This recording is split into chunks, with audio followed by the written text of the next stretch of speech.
Hey guys, welcome to episode 2, where I'm going to explain you how to use GameObjects and what they are. So, GameObjects are basically empty containers of anything that's going into the scene. So, GameObjects by themselves don't do anything. You need to add components to them, which make the GameObjects do something. The way that this works is basically with the parent-child system. You might know how this works if you have used Unity or ActionScript before. It's basically the same as that. So you have a parent and you have a child that inherits the transform, for instance, of the parent. So you can very easily create a body which has one big transform that moves all of the parts of the body, and then have the separate body parts also transform that move the smaller body parts, like the leg or the arm or head, for instance. Code-wise, you can easily get the parent and then another object, one of the childs of the parent, so you can manipulate that as well. So it's a pretty neat system. So if you used Unity or whatever before, this shouldn't be very difficult for you. So to visualize this, I'm going to add a image to the scene, so you can see what it actually does. So I prepared a very simple image here. This is just a circle, nothing special here. I'm just going to drag this into the project view right here. So if we do that, it will make a pixel map. So this is just a way that you import your images and sounds into the game. So it's really simple. Now I'm just gonna put this into my into another folder here. Just gonna call this turret, because we're gonna make a small game here during this tutorial. I'm not exactly sure what it will be yet, but we'll make something out of it. I'm just gonna put this in here. This is gonna be the base, so I'm just gonna rename that as well. Oh, I can't type base. There you go. So the way that we insert this into the scene is basically by dragging it into the scene view or into the camera view. So we can just drag it in there. There we go. We have our circle here. And if you look closely here in the project view, you have the pixel map, the texture, and the material now. So it made 2 more files for you. Now all these files have different properties here in the components, as you can see in the object inspector. So you can use the pix map to say what animations are where, so animation columns and the rows. So you can do whatever here. So if you have the 5 rows, you just type in 5 rows, so you can animate it. It's really simple. In the texture, you can set all kinds of filtering options. So if you want to have like pixel art in the game, which this doesn't have right now, if we zoom in here, you see it anti-alias the edges, right? Now if we turn that off here, we can do that with filter mag near and filter minimum near. Now this one is anti-aliased in Photoshop, so you will still see anti-aliasing on it, but I didn't do that manually. This is already in the game. So if you zoom out to 100%, basically you will always get anti-aliased images, but if you zoom in and you don't use these options here, then it will get lower res. So as you can see here, it still has some pretty decent anti-aliasing.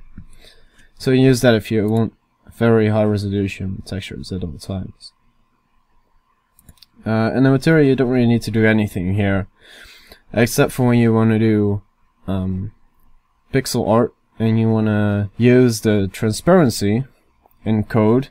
Then you need to change the mask here to alpha. So you just drag alpha here, just press it, press the I here, and it will go to this folder. And just drag alpha onto the technique here. So it's very simple. This is something I personally experienced, and I didn't know what to do with it. And now I can't get the right one anymore. I'll just put the alpha on it. Oh. There we go. Okay, so yeah, so another way to add stuff to the scene is simply by dragging it here onto the scene view. The nice thing about this is that it will also always be centered at 0, 0, 0. So something easy one you might want to remember, because if you add it in the camera scene, then the object will be placed at a certain distance from the camera at all times, so it will have a certain depth, as you can see here. If you can see that, it's parallax scrolling right there. So you gotta set it to 0, just like that. So we're gonna remove these two here. Alright, now there are three types of components that will occur in a lot of different objects. So you have the transform here, which is basically anything that you can see has a transform, and a sprite renderer, right?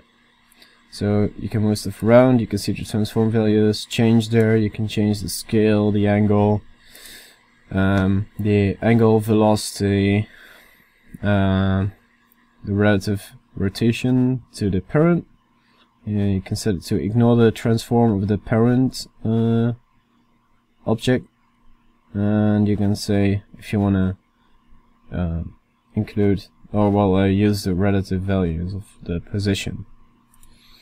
And the second one is the sprite renderer. So here you can see how it is rendered with the rectangle and the offset and all that cool stuff. So just try some stuff out here.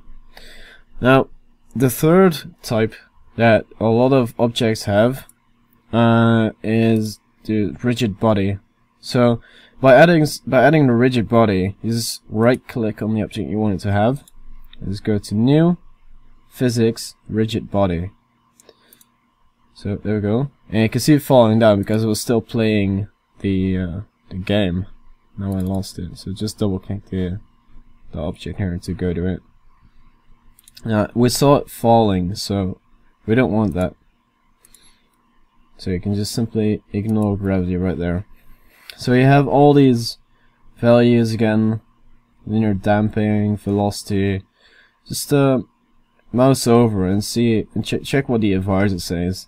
I'm not gonna explain all this stuff, so except for the body type. So they have dynamic and static. Static objects don't move; they don't get affected by anything. You can just move them with code, and that's it. Dynamic body types, you can move them. They get affected by gravity. You can hit them; they just float away. So pick wisely. If you want to make a wall or something, just make a static, because it will not move or anything, right?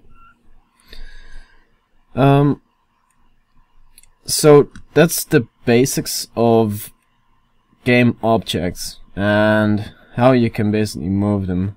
Just fiddle around with all the options you get here and with the stuff you can add. There's a few more things to add, like the camera, but you want to make a separate object out of that one.